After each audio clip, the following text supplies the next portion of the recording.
Kita tidak pernah menikah dengan istri yang namanya Chris John. Tidak pernah. Tidak pernah. Kita menikah dengan seorang istri, seorang perempuan yang butuh dikasihi, bukan butuh dipukul. Angkat tangan suami-suami yang biasa pukul istri. Tidak ada di sini Bagus. Tuhan memberkati saudara-saudara. Atau ibu-ibu yang biasa kena pukul, angkat tangan. Jangan berani angkat tangan pulang kena pukul. Itu bahaya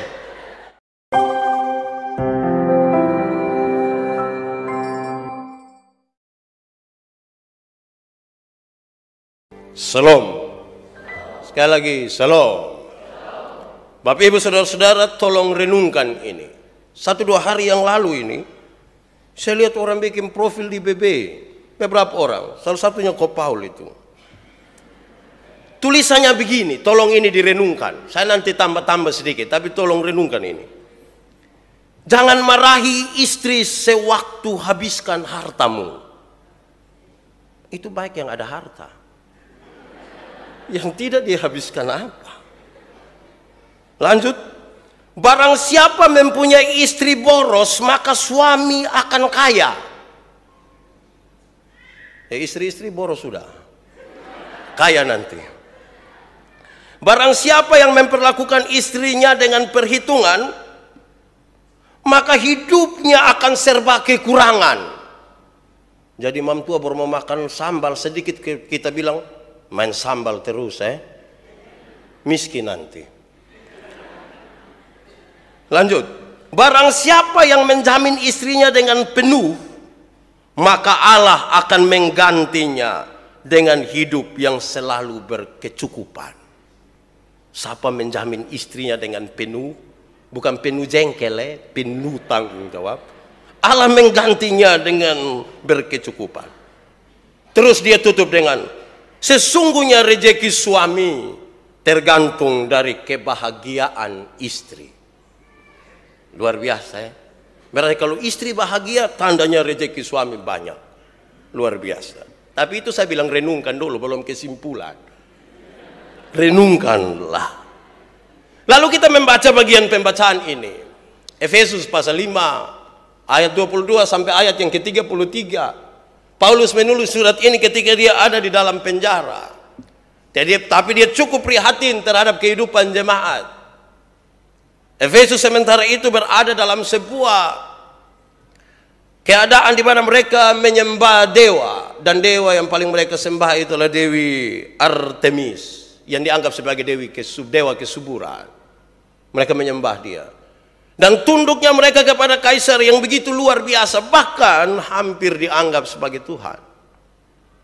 Walaupun di dalam penjara, Paulus merasa penting untuk menyampaikan ini kepada mereka, supaya mereka sadar sesuatu, bahwa dalam hubungan antara umat dengan Tuhan Allah, jemaat dengan Allah, harus seperti hubungan seorang suami dan istri, di mana suami telah memberikan dirinya untuk menebus istrinya. Ini dalam cerita tentang Yesus. Sehingga jemaat harus hidup seperti itu tanpa harus memakai dewa-dewi lain sebagai pengganti suaminya. Saya sedikit hati-hati menyampaikan ini oleh karena budaya Alkitab dalam tulisan ini lebih condong kepada budaya patriarki, laki-laki, sehingga hampir-hampir perempuan dianggap adalah manusia ciptaan kedua dan tingkatnya sedikit di bawah laki-laki. Tidak dengan maksud itu. Hampir semua budaya di dunia juga ada dalam budaya itu. Fam harus ikut fam suami. Jadi dulu ibu Raja Kana menikah dengan saya, hapus yang raja, ikut menobe dulu, baru di belakang taruh begitu. Laki-laki. Tidak banyak suku-suku yang matrilinear. Di Indonesia suku Minang, tapi tidak punya pengaruh besar terhadap siapa kepala. Lebih kepada ikut marga istri dan suami dianggap sebagai pendatang. Karena itu dalam perspektif ini, Saya mau ajak kita untuk merenungkan kenapa suami disebut sebagai kepala dan menjadi imam di dalam rumah. Mari kita lihat beberapa hal ideal baru kita masuk ke dalam beberapa contoh praktis untuk kita memahami apa yang harus dilakukan istri terhadap suami dan tanggung jawab suami kepada istri. Kita mulai dari suami. Saya coba periksa arti suami. Dan kamus memberi penjelasan bahwa suami itu, dengar, suami itu adalah seorang pelaku, bukan penonton. Dia adalah seorang pelaku pernikahan yang berjenis kelamin pria, bukan wanita, pria. Yang berjanji, berikrar untuk memperistri seorang wanita. Jadi dia seorang pelaku perkawinan, pria, laki-laki, bukan laki-laki hidung belang, yang berjanji untuk menikahi seorang wanita, bukan seorang laki-laki, seorang pria. Pernikahan itu dilakukan dalam sebuah upacara sebelum statusnya resmi sebagai istri dan suami. Jadi dalam sebuah upacara. Jangan tiba-tiba bilang, lu tahu kok tidak, saya ini dia pus laki. Tidak bisa begitu. Ada upacara menuju ke situ. Lalu, apa tugas suami setelah mereka ada di dalam pernikahan itu? Apa tugas suami? Supaya suami-suami dengar memang ini. Istri juga catat, kau pulang tempel di pintu kamar. Suami tak salah sedikit bilang, Pak tadi baca kok sondem. Ibu justru rencana di saya begitu. Satu, suami punya tugas itu mengajarkan agama dan hukum-hukum kepada istrinya. Mengajarkan agama dan hukum-hukum kepada istrinya. Harus. Dia punya soal adalah kalau suami tidak tahu agama. Dia tanya, bilang, itu hari saya agama apa Nah, itu yang jadi masalah. Dia mau ajar agama apa, akhirnya dia ajar semua agama. Jadi masalah.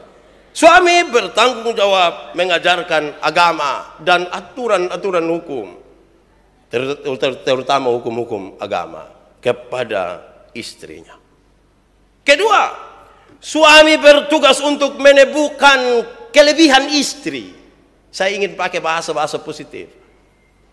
Suami berkewajiban untuk menemukan kelebihan seorang istri. Coba lihat dia baik-baik, renungkan berapa lama kita membangun hubungan, dia punya kelebihan apa. Jangan pusatkan perhatian pada kelebihan berat badan. Harus sedikit taruhlah perhatian pada kelebihan lain. Saya punya istri ini apa kelebihannya, begitu Mak, lu kayak lebih cerewet dari beta. Bukan itu juga. Periksa kelebihan. Karena kelebihan-kelebihan itu yang akan membuat kita terikat satu dengan yang lain. Karena akan sulit ditemukan di tempat lain, di orang lain, dan seterusnya. Pastikan dia punya kelebihan. Jangan hanya cari dia punya kekurangan. Bilang dia dasar orang udik, pedalaman, tidak tahu diri. Temukanlah dia punya kelebihan. Ketiga, suami bertugas untuk mengasihi istri. Mengasihi. Bukan memukul, mencela, atau menghina. Jadi suami pun tugas mengasihi. Sayang, kurang sambal kok. Mau tambah sama. Bukan pukul. Kita tidak pernah menikah dengan istri yang namanya Chris John. Tidak pernah. Tidak pernah. Kita menikah dengan seorang istri, seorang perempuan yang butuh dikasihi, bukan butuh dipukul. Angkat tangan suami-suami yang biasa pukul istri. Tidak ada di sini Bagus. Tuhan memberkati saudara-saudara. Atau ibu-ibu yang biasa kena pukul, angkat tangan. Jangan berani angkat tangan pulang kena pukul. Itu bahaya Jadi mengasihi. Jangan KDRT.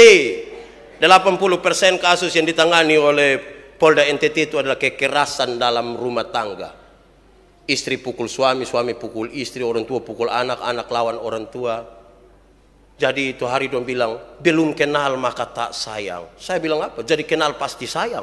Belum tentu. Belum tentu. Karena suami yang pukul istri itu dia kenal dia pu istri, bukan dia tidak kenal. Bukan mencela. Bukan mencela. Andi tadi saya bilang, jangan kawin orang rote.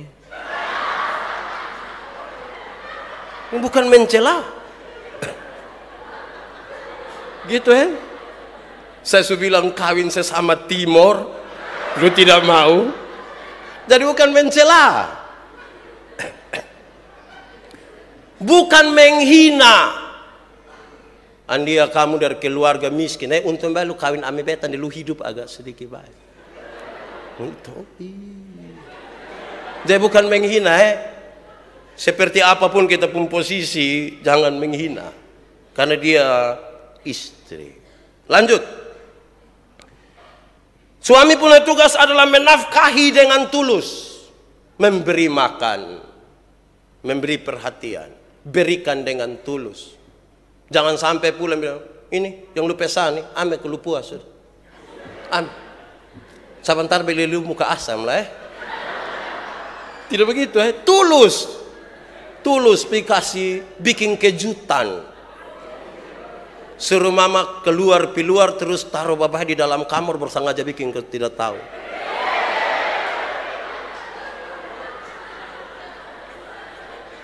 Mama masuk lihat apa? Pakaian kotor semua.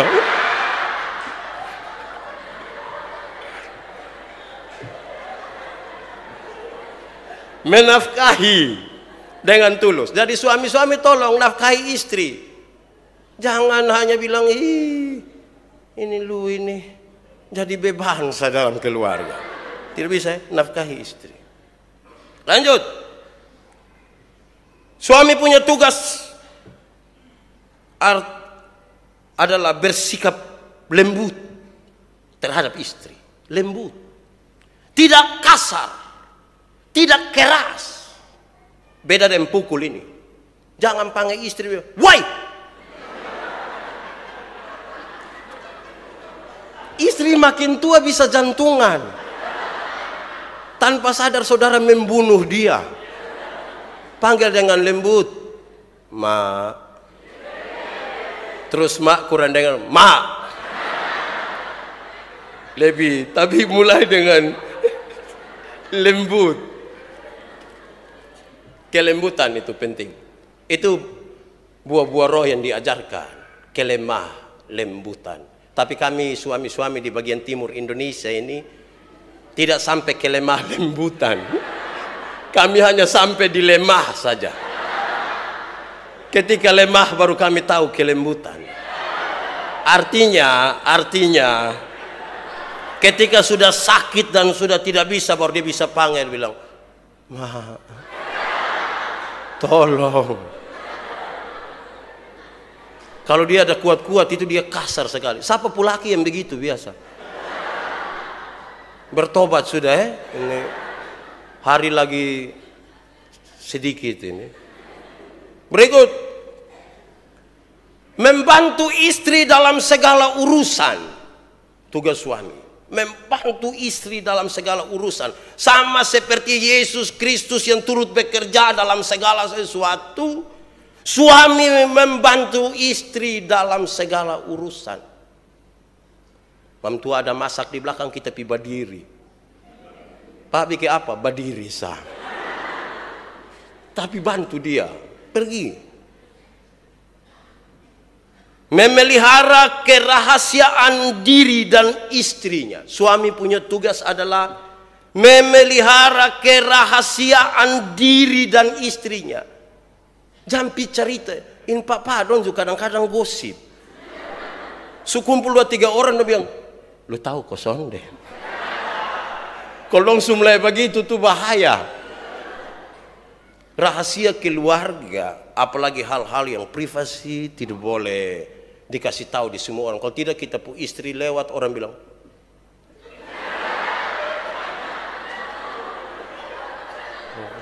dia berhenti menjaga. Itu suami pun tugas. Berikut, ini dia pun poin ada 20 kok. Suami punya tugas adalah setia. Bila perlu tiap hari menyanyi setia, setialah. Setia sampai mati, setia. Tahu arti kata setia? Apa itu? Bukan di setiap tikungan ada Setia. Setia sampai mati. Yang berikut, saya cepat-cepat karena ini ada 2 halaman. Berikut, suami punya tugas adalah berlaku adil. Berlaku adil, seimbang. Beli rokok 1 bungkus, jangan isap sendiri. Bilang mama ini penyakit ya, kita 2 bagi 2, lu setengah, saya setengah. Adil. Kita bagi 2 secara baik.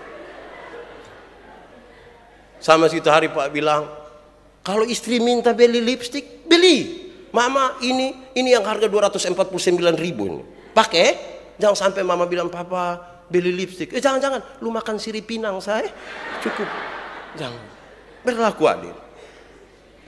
Yang terakhir, tugas suami adalah menjaga tubuh istri, kemolekan, kecantikan, keindahan untuk dirinya sendiri dan bukan untuk orang lain. Artinya begini, dia mau pakai pakaian apa juga datang menghadap kita, mak ganti. Nanti kalau kita 2 sendiri baru pakai itu. Ganti. Sarpet dulu mau pakai di jalan. Ganti. Ada hal-hal yang hanya khusus istri dan suami. Dan suami punya tugas itu. Bahaya besar kalau suami melepaskan istrinya sesuka hati pakai pakaian. Tidak bisa. Karena nanti tidak menjadi konsumsi dirinya. Kita pindah ke imam dulu. Suami tadi sudah. Imam. Menurut kamus, imam adalah orang yang diberikan wewenang untuk menyelenggarakan sebuah upacara keagamaan. Imam adalah orang yang diberikan wewenang untuk menyelenggarakan upacara keagamaan. Saya coba periksa dan kemudian saya coba untuk kutip pertama Petrus pasal 2 ayat 9. Tetapi kamu adalah bangsa yang terpilih, umat yang rajani, bangsa yang kudus, umat kepunyaan Allah sendiri, supaya kamu, ini tugasnya, supaya kamu para imam memberitakan perbuatan-perbuatan besar dari Dia yang telah memanggil kamu keluar dari kegelapan kepada terangnya yang ajaib. Ini tugas yang paling sulit dilakukan oleh seorang suami, yaitu mengadakan upacara-upacara keagamaan di dalam rumahnya, yang terus akan memberitakan perbuatan-perbuatan Tuhan yang ajaib, yang membawa dia keluar dari kegelapan ke dalam kehidupan terang yang dari Allah. Cek, ada berdoa atau tidak? Tidur berdoa atau tidak? Baca Alkitab atau tidak? Dan suami sebagai imam melakukan itu. Membawa suami lain, istri, anak-anak untuk melakukan upacara itu. Saya pakai kata upacara, ini tidak berarti ada yang pemimpin upacara, komandan pasukan, siap, gerak. Tidak begitu.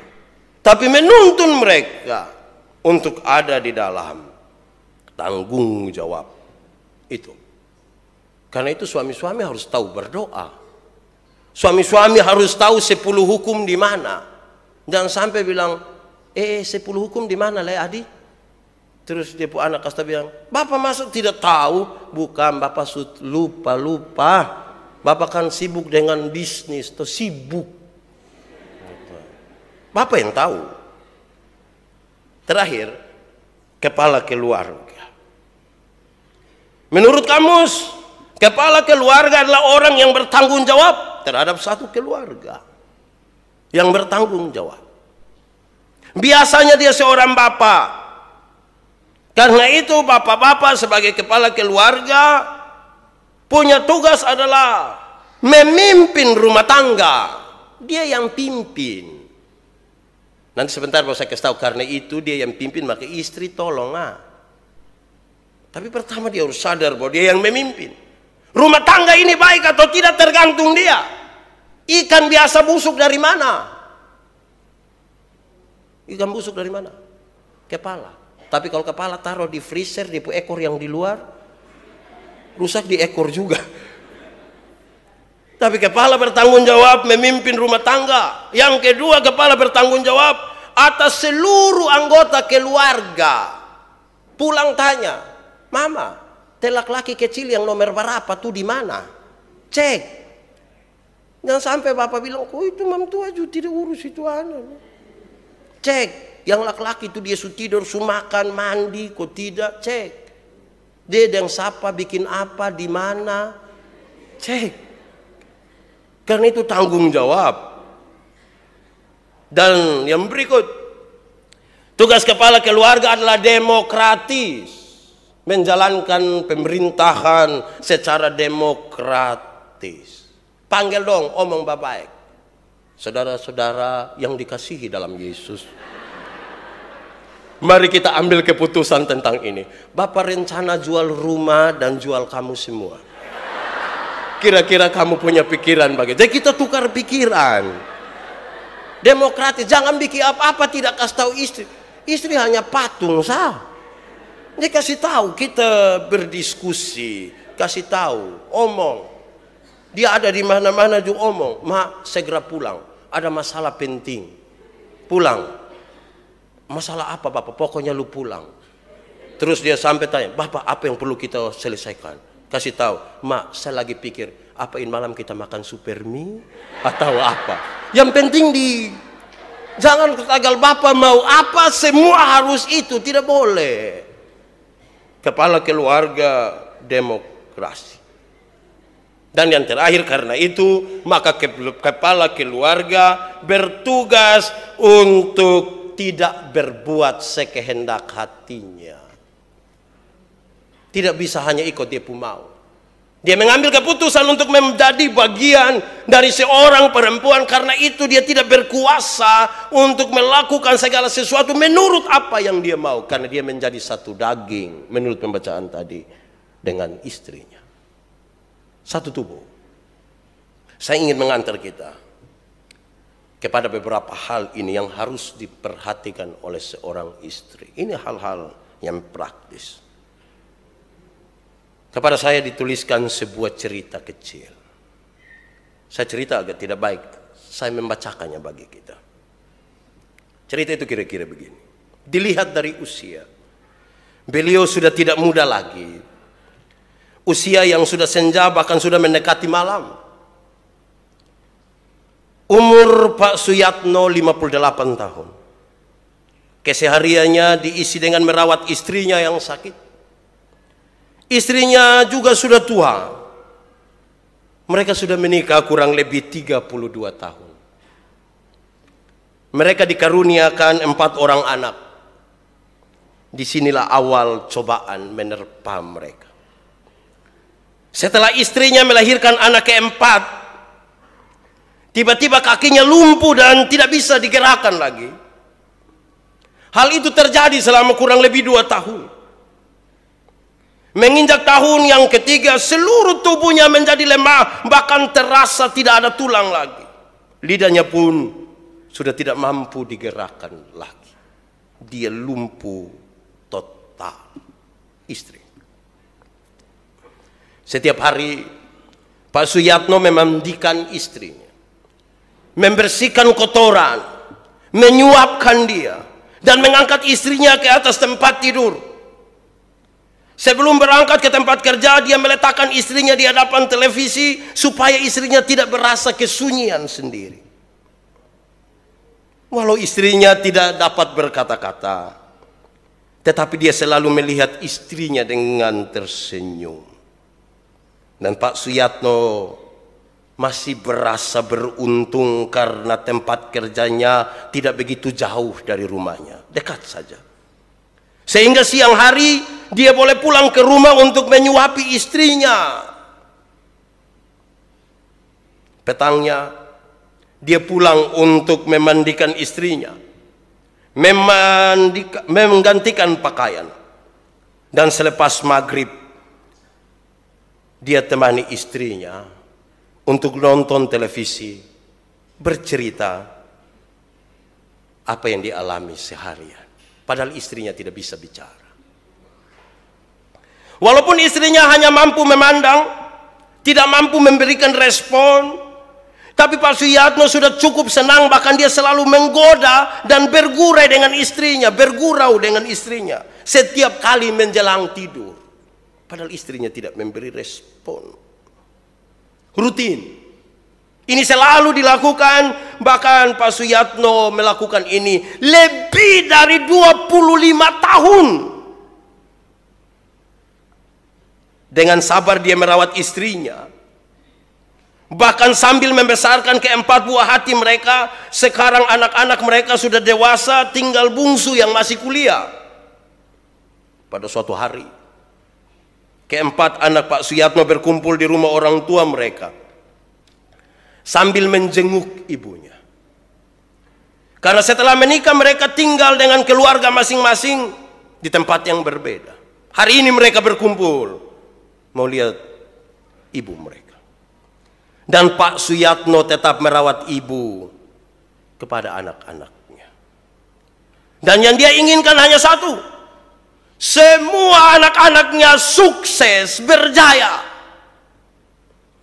Dengan kalimat yang cukup hati-hati, anak yang sulung berkata, "Pak, Bapak, kami ingin sekali merawat ibu. Semenjak kami kecil kami melihat Bapak merawat ibu. Dan tidak ada sedikit pun keluhan keluar dari bibir Bapak. Bahkan Bapak tidak izinkan kami untuk menjaga ibu." Dengan air mata berlinang anak itu melanjutkan kata-katanya. Dia menangis, dia berkata, "Sudah yang kali keempat kami mengizinkan Bapak menikah lagi. Kami rasa ibu pun akan mengizinkannya. Bila Bapak akan menikmati masa tua dengan berkorban seperti ini, kami sudah tidak sampai hati melihat Bapak kami seperti itu. Pak, kami berjanji akan merawat ibu dengan sebaik-baiknya secara bergantian kami semua," ujar anaknya yang sulung merayu bapaknya. Pak Suyatno memberi jawab hal yang sama sekali tidak pernah diduga oleh anak-anaknya. Dia bilang begini, "Anak-anakku, jikalau hidup di dunia ini hanya untuk nafsu, mungkin Bapak akan berkawin lagi. Tetapi ketahuilah, dengan adanya ibu kalian di samping saya, itu sudah lebih dari cukup. Itu sudah lebih dari cukup. Dia telah melahirkan kalian." Sejenak kerongkongannya tersekat, tertahan di sini. "Kalian yang selalu kurindukan hadir di dunia ini dengan penuh cinta yang tak dapat dinilai dengan apapun. Coba kalian tanya kepada ibumu, apakah dia menginginkan keadaannya seperti ini? Coba kalian tanya, apakah dia mau dia lumpuh seperti ini?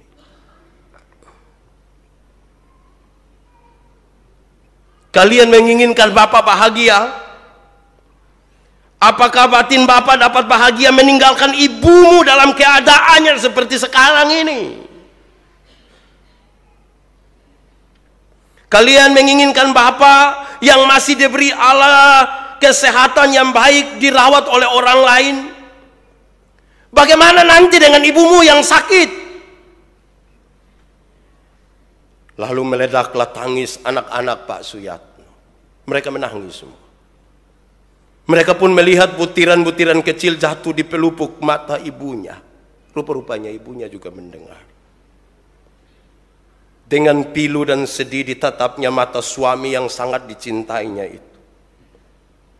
Sampailah akhirnya Pak Suyatno diundang oleh salah satu stasiun televisi swasta untuk menjadi panel jemputan acara bimbingan rohani.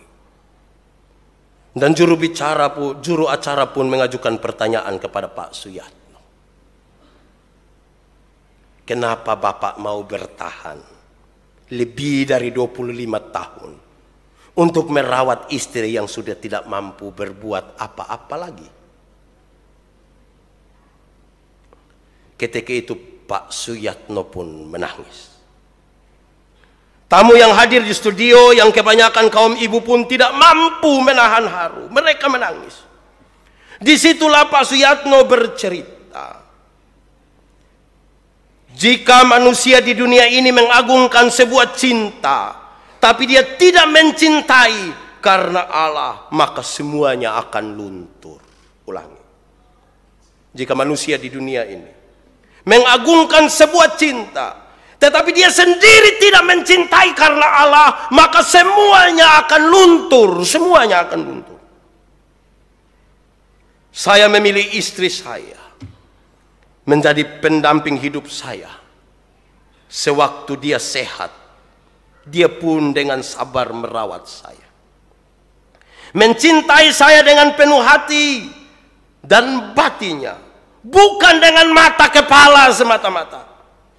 Dan dia beri saya 4 orang anak yang lucu dan baik-baik. Sekarang mereka berhasil. Sekarang dia sakit berkorban untuk saya karena Allah. Dan itu merupakan ujian bagi saya. Sehat pun belum tentu saya mencari penggantinya. Apalagi kalau dia sakit. Setiap malam saya bersujud. Saya menangis. Dan saya mengadu kepada Allah supaya meringankan penderitaan istri saya. Dan saya yakin hanya kepada Allah tempat saya mengadukan rahasia dan segala kesukaran saya, karena hanya Dia yang mendengar saya. Dalam kesedihan dia itulah dia tidak pernah bilang kepada istrinya yang sakit. Dia bilang kepada Tuhan. Ketika suami-suami ideal seperti itu, inilah yang diharapkan oleh kitab suci, yang meminta untuk suami-suami seperti Kristus, kepala jemaat. Dan karena itu, apa yang harus dilakukan sekarang? Nah, kita terlalu sedih lah. Kadang-kadang ada faktor, ya senyum sedikit dulu. Hidup ini jangan susah-susah. Baca ini baru dong ingat dong pu suami. Dong ingat dong pu istri, tadi tidak. Oke. Ada faktor yang bisa membuat kadang-kadang istri tidak taat kepada suaminya. Padahal Alkitab tadi berkata dalam konteks itu, dialah kepala. Faktor itu yang pertama adalah kedudukan sosial istri lebih tinggi dari kedudukan suami. Suaminya tidak ada kerja, istrinya punya pekerjaan.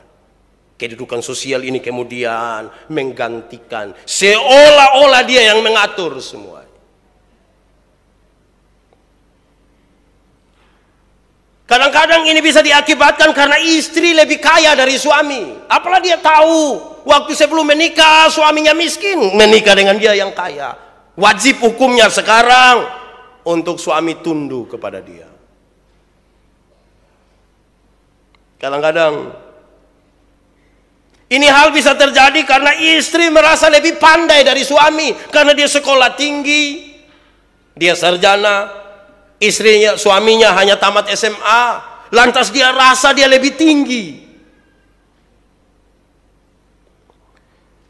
Kadang-kadang hal ini bisa terjadi karena watak istri lebih keras dari suami. Saya kalau bilang, maka muncul istilah suami-suami takut istri. Karena istri pun keras di sini dan di sini dan di sini juga. Belum kalau istri tato di sini.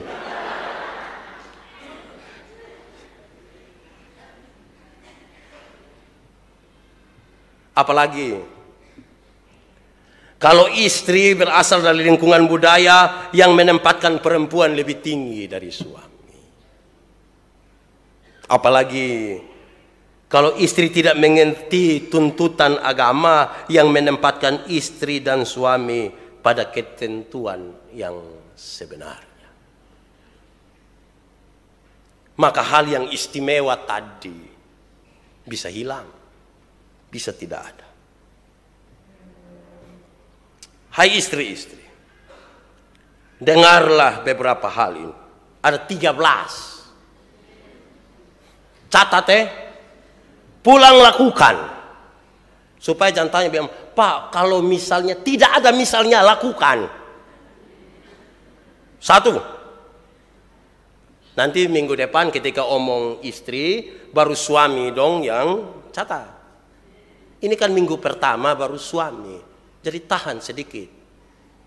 Jangan mukamu muram, hati panas.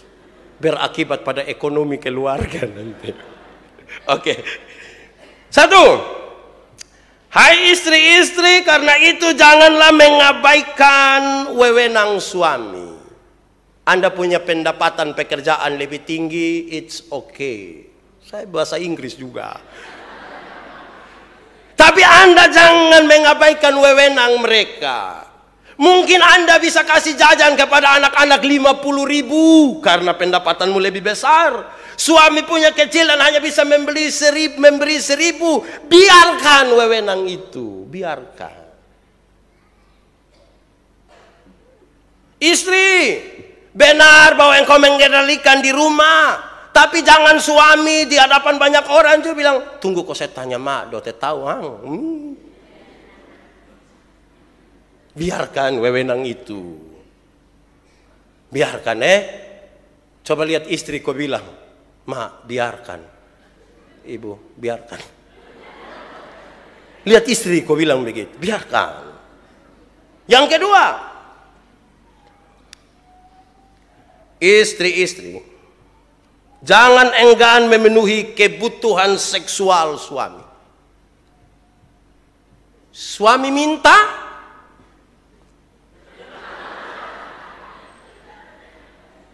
tapi jangan bilang, urusan saya yang orang capek. Yang begini-begini yang beta mau keluar dari rumah nih. Tapi Pak dong, nanti besok minggu depan baru omong soal Pak dong, tolong mengerti. Ibu juga kadang-kadang capek, tapi ini kan bukan bagian saya omong. Jadi saya hanya omong kepada ibu-ibu, layani. Jangan bilang Pak kalau tidak ada kalau. Pergi dan lakukanlah.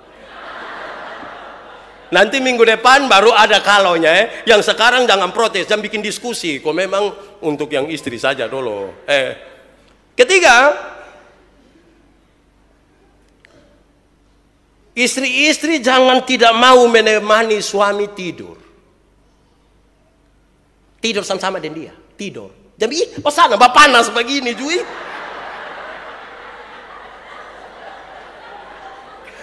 Tidur. Usir dia pi betul baru tahu. Tidur. Nanti minggu depan baru balas yang ini. Ibu-ibu, jadi Ibu Antoneta jangan usir saya.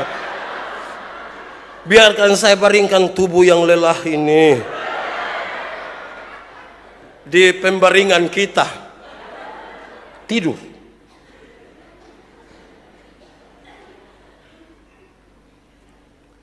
Istri-istri yang kelima ini, jangan memberatkan beban belanja suami. Suami jalan pikiran, kok ibu pun pesan ini ngeri.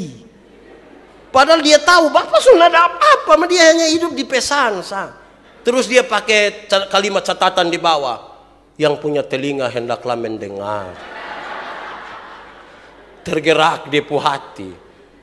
Weh, jangan terlalu dulu. Tuntutan memang benar bahwa itu tas bagus, itu sepatu bagus, itu semua benar. Mau tolong sesuaikan dengan suami pun keadaan.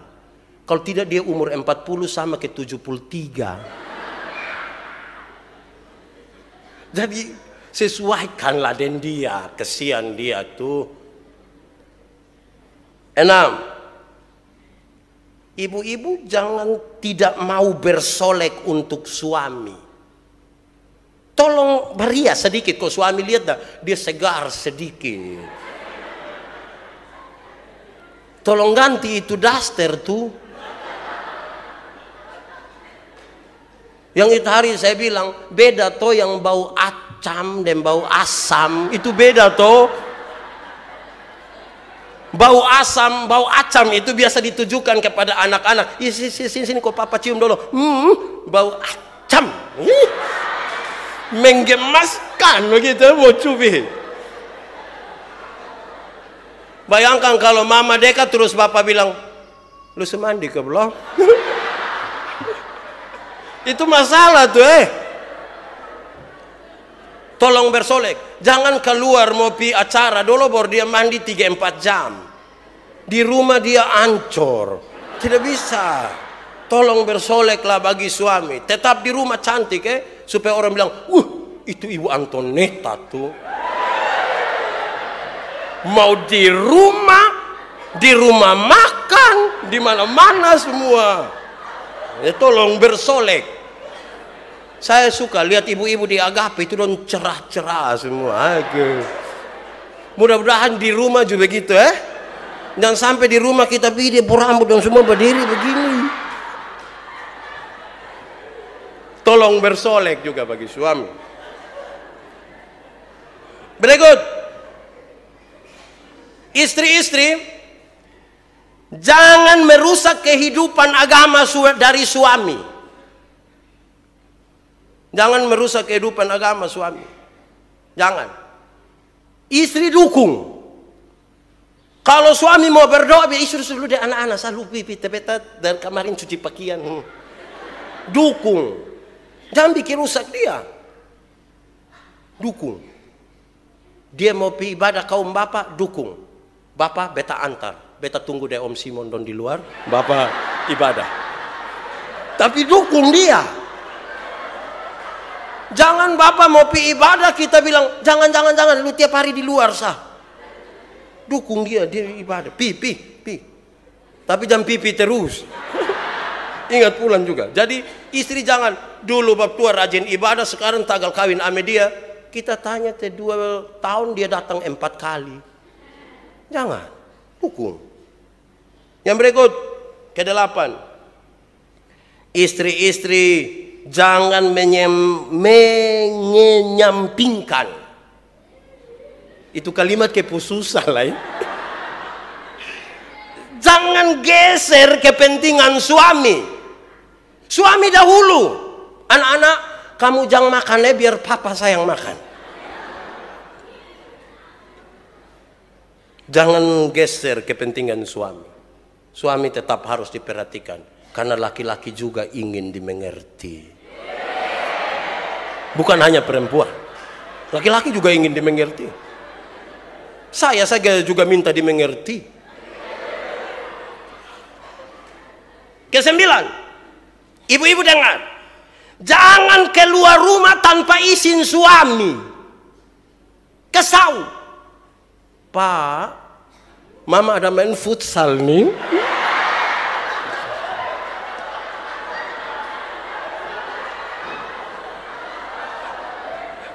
Izin, kasih tahu. Ada kok ibu-ibu yang keluar tidak biasa tidak kasih tahu baru pulang bapak bongkar mama di mana nih.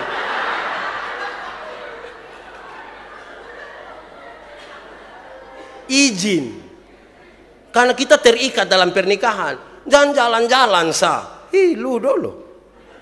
Izin. Suke berapa itu? Ke-10. Ke-10 ini memang agak tidak biasa, tapi biar saya omong Jangan melarikan diri dari rumah suami. Jangan melarikan diri dari rumah suami. Tak kaget bapak bikin berita kehilangan.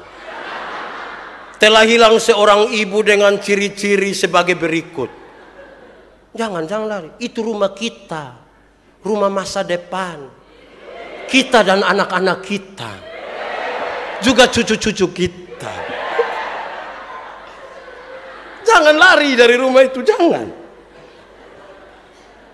Ke-11, dengar, ke-11. Istri-istri jangan menerima tamu laki-laki yang tidak suami suka. Tahu suami suka dia, aduh mari cium tangan doh. Tidak bisa. Kalau suami tidak bilang mak, yang lain boleh, itu jangan. Lu tahu, jangan. Mau jelaskan itu kata jangan. Jangan, titik. Pak, satu kali, please. Tidak, jangan.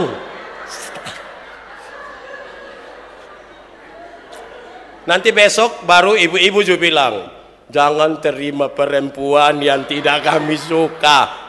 Yang mana tuh mak? Semua.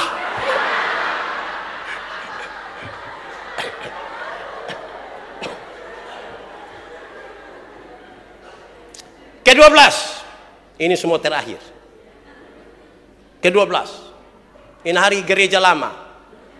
Lagu saya 8. Khotbah 3 jam. Pulang langsung pakiau, habis.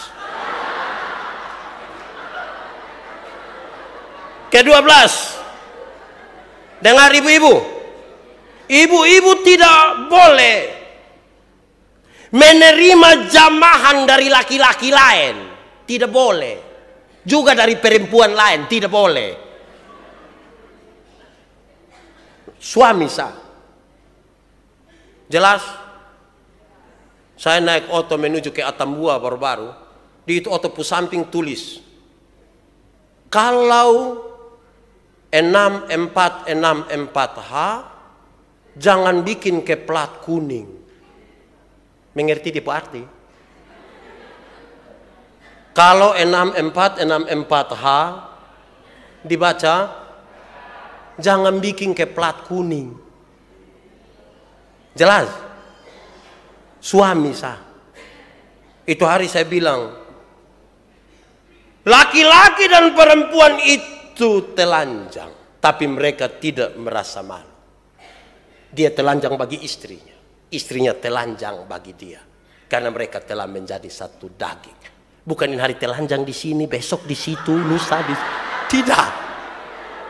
Bagi suami.